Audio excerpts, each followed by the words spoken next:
Hi, welcome to the Libra Organizing video blog. I'm Marin Rose, and with me today to talk about training seniors in the use of technology is Melonie Holmes from Savvy Senior Training. Welcome, Melonie. Thanks for being here. Hi, Marin. Thanks for having me. Absolutely. Tell us briefly what it is that you do with Savvy Senior Technology. Well, as the name says, I teach seniors how to use technology. iPads, iPhones, laptops, pretty much any kind of technology. We go and help them in their home or in group training sessions how to use technology, because most seniors are actually quite intimidated by technology. But they're really interested, I bet, in learning how to use things like iPads and computers that they're probably getting as gifts from their family members and encouraged to use, and then sort of deserted and going, what should I do with this Exactly. device? That is exactly what happens. A lot of times they get it, they see everybody else using it, their grandkids are using it, and they feel like, oh, well, if they can use it, I should be able to use it. But because seniors didn't grow up with technology, they actually find it very difficult to navigate and to comprehend the differences in touching and tapping and where to tap and where to click and so on. And so just being able to help them understand those things and walk them through very step by step, that's what we do. Great. Well, like a lot of professional organizers, I work with the senior population quite a lot. In my case, it's usually for life changes. A lot of times it's moving. So it's downsizing in a lot of cases, or moving into a senior living community. And, you know, from my perspective, although all of my clients have very, unique emotional or, other needs that they're looking for from me, seniors have their own set of concerns. And I wonder, from your perspective, in your case, what are some of the concerns that seniors have that are unique to them as a population? Well, one of the biggest things, most common things that I hear, like I just said, a lot of the seniors, their children or their grandchildren get an iPad and they'll be whizzing around doing things with it or on the computer, and the senior just feels stupid. The biggest thing I hear is, I just feel so stupid, I can't take this in. So that is one of the main things that affects seniors with technology. But then also they're left out of the communication because everything is done on the internet, Facebook, email, and if they're not involved in that, then they're being left out. And even had one senior say that they got the internet and an iPad so that the grandkids would even come to their home, because without that technology, the kids didn't want to come. So, it's a big desert. Right, exactly. There's almost like a technology generation gap going on here. Right.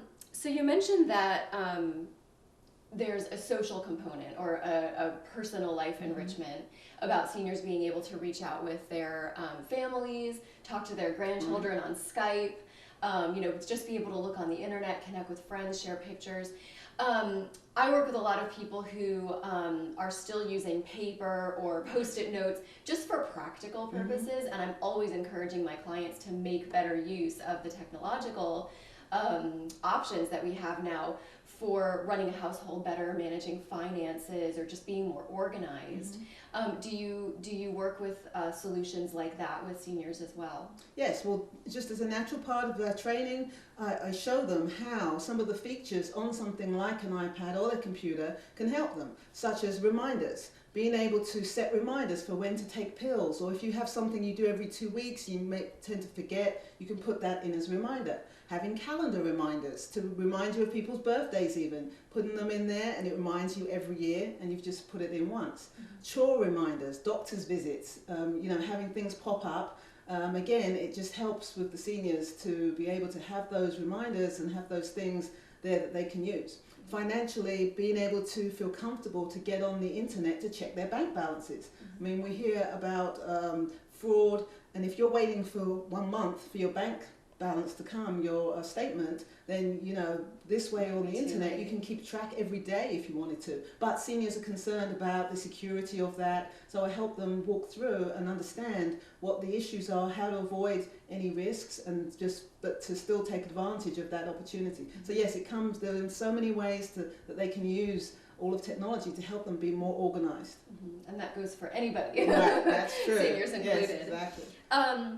So really, like professional organizers, your skills need to be twofold. Obviously, you need to be very technologically proficient and understand how to use all of these solutions, but you also need to be patient and understanding of your clients' needs in order to be able to reach them properly. Yeah, that's absolutely true. And again, with seniors, the main thing I find is you have to go step by step. You cannot assume anything. Things like, well, okay, you tap here. Well, where is here? You know, even the names of things. What is the taskbar? You know, what is an app?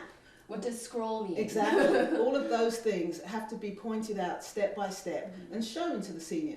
And one of the key things that I do, because again, I hear them say all the time, well, I can't get this, or, not as proficient. I say, look, it's not your fault. It's up to me. I'm the teacher, so it's up to me to make it plain to you and to help you and to put it across in a way that you will understand. So one of the things that we do is when we train, we leave notes with screenshots, pictures, so that people can actually go home and practice and follow along with what we did in class or what we did at a personal session.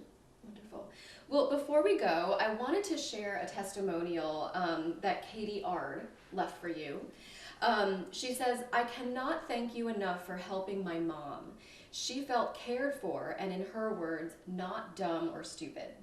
Your help has opened a world that lets her talk to her friends, to me, and to her grandchildren as well. Your kindness and patience has given my mother freedom, and that is the gift of communication." Yeah. So I think that kind of sums up exactly the value that you offer in people's lives. And that was a tremendous client to work with because she was in fact deaf. So it was very, I felt very privileged to be able to help her. So thank you. Well, how can people find you if they want to hire you either for a one-on-one session in their home or whether they're interested in inviting you to their organization to lead a class? How can they reach you? Okay, so you can reach me by calling 1-800-964-1236 or go to my website www.savvyseniortraining.com. Great. You can also find Melonie's website, a link to it from the Libra organizing site. If you click on resources, she is listed as one of our partners. Well, thank you so much for being here today, Melonie, and for sharing some information about what you do, and we will see you next time. Thank you, Mary.